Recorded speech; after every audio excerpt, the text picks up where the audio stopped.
Et toujours de confiance à l'avance.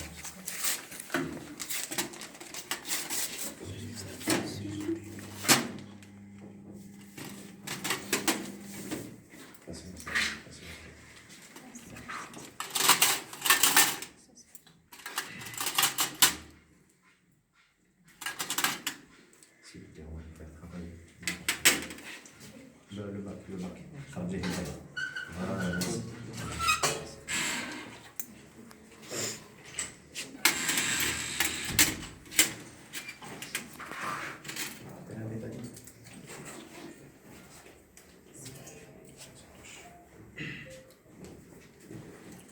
C'est moi qui bouge la compresse.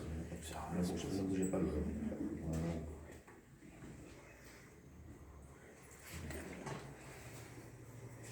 Alors, je désinfecte toujours de manière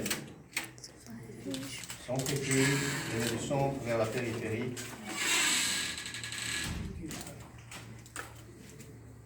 Et quand j'arrive vers la périphérie, je déborde un petit peu sur le champ pour abattre le poil. D'accord. Je prépare toujours de compresser à l'avance.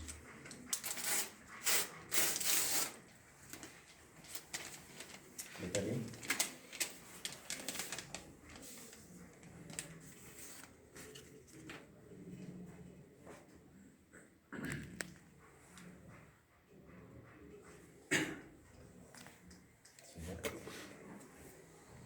Même chose.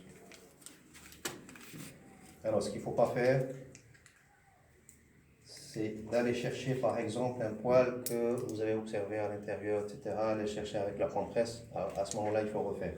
D'accord. Donc, même chose, je déborde. Compresse.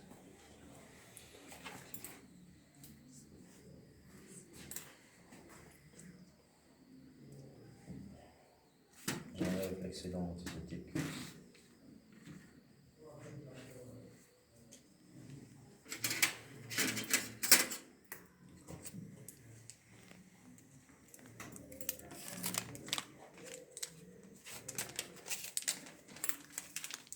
C'est jusqu'à la tête.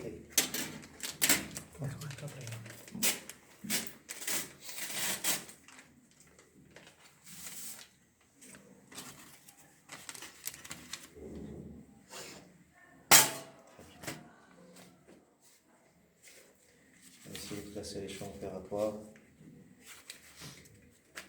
fabriqués localement, pas trop le choix. Préparer les pinces à chaud. Préparer les pinces à chaud.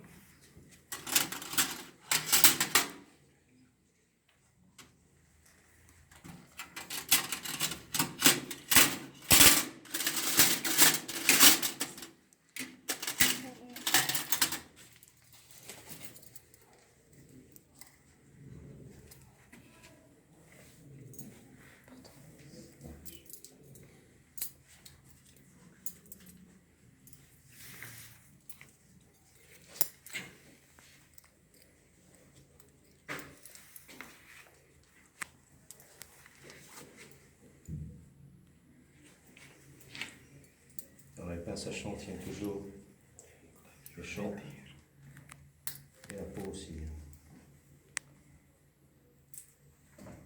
Je donne le stéthoscope.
Cette dissection en dessous.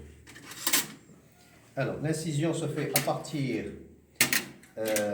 juste en dessous de l'ombilique, on peut aller jusqu'à la ligne qui relie les deux dernières mamelles. D'accord? Mais bon, on ne va pas inciser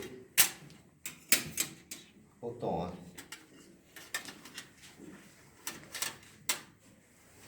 Voilà. On va essayer d'élargir un petit peu pour que vous puissiez voir.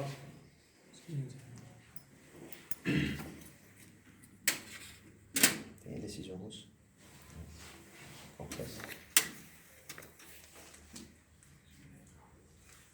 Alors moi je préfère toujours disséquer le conjonctif sous-cutané pour une raison très simple.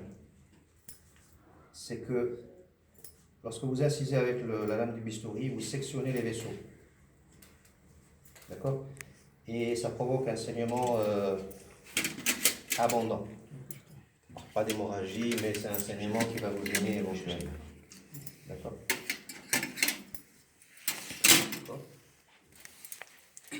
Et je termine avec la compresse.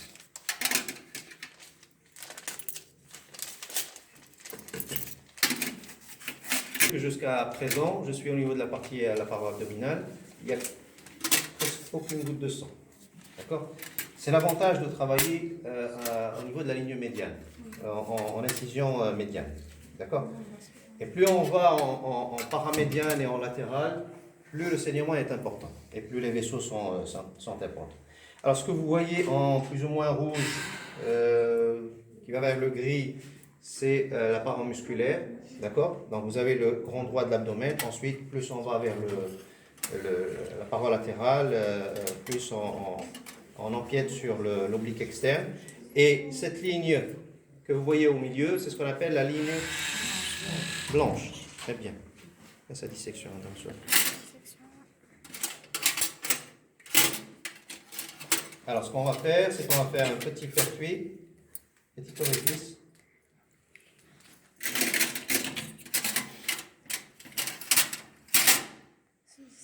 Et sa dissection.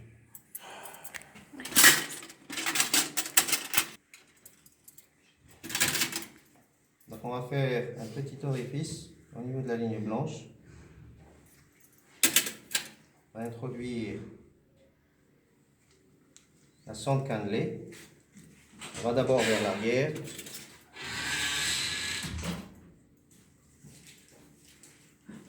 On va débrider vers l'arrière. Ensuite, un petit peu vers l'avant. On ne va pas trop élargir.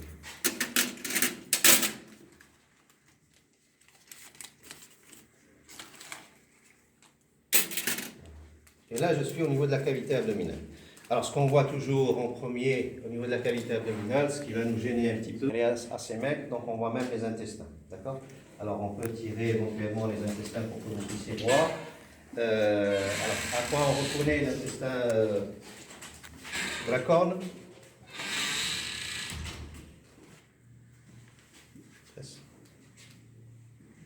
Alors.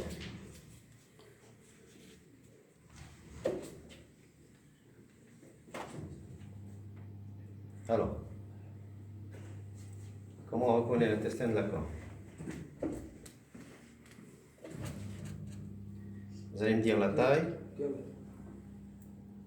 mais la corne peut être extensible en fonction de l'état de gestation, en fonction de la vascularisation. En fonction de la vascularisation. L'intestin grêle est irrigué par mésentère, donc l'artère à la veine mésentérique. Et quelle est la forme de l'artère à la veine mésentérique? Alors, radiée. Radiée. Donc elle va de la voûte lombaire et elle va être radiée comme des branches d'un arbre. La corne utérine est irriguée par l'artère à la veine utérine, qui sont parallèles à la corne utérine. D'accord? Il y a le diamètre, effectivement, mais bon, c'est pas un élément aussi fiable que ça. Alors pourquoi j'incline la table? Parce que si je travaille sur un plan parfaitement horizontal, les intestins et les bidons vont me gêner effectivement. Donc j'essaie de refouler les organes vers l'avant et essayer de chercher la corne utérine. Ça, c'est une intervention qu'on fait à l'aveugle. Et c'est la partie la plus délicate, entre guillemets, où on passe le plus de temps. Quand on est débutant, c'est vrai que c'est la partie où on passe le plus de temps parce que c'est quelque chose qu'on fait à l'aveugle. D'habitude, on ne fait pas une incision aussi importante, hein, c'est juste pour que vous puissiez voir les organes, etc. Mais en général, l'incision, ça fait à peu près 3 cm. D'accord? Donc, la corne utérine, la voilà. Donc, voyez la vascularisation qui est parallèle à la corne. D'accord? Et là, ce que vous voyez au bout, je vais le mettre sur un... Au bout, c'est l'ovaire. Donc, corne utérine, oviducte qui est plus ou moins sinueux et l'ovaire. D'accord? Alors, ce que vous devez faire ici au niveau de la ligature, c'est 2 points de ligature. Normalement, s'ils sont bien faits, ils suffisent largement. Le premier point, ça sera au niveau de l'artère et la veine utérine, parce que l'artère et la veine utérine arrivent jusqu'à l'ovaire et irriguent une partie de l'ovaire. Et vous avez le plexus artério-veineux. Et vous avez le plexus artério-veineux de l'ovaire.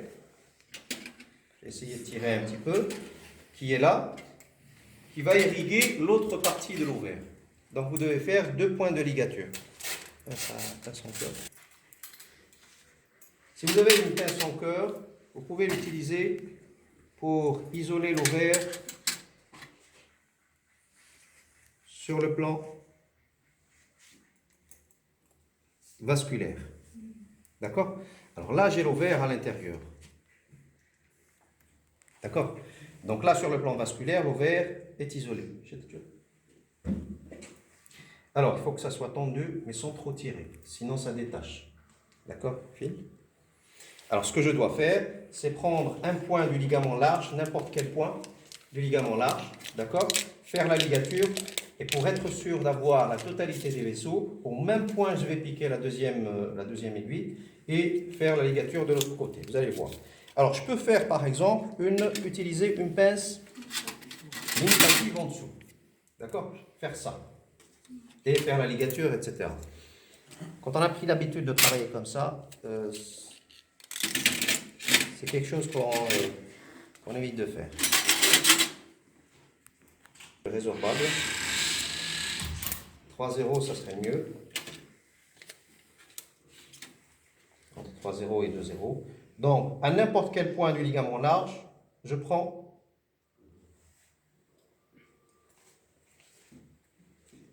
le pédicule. Sans trop tirer, sans trop tirer. Là, c'est bon. Chef un petit peu lent, vous allez voir pourquoi. Alors, quand l'organe devient blanc, ça veut dire qu'il n'y a plus de sang. D'accord?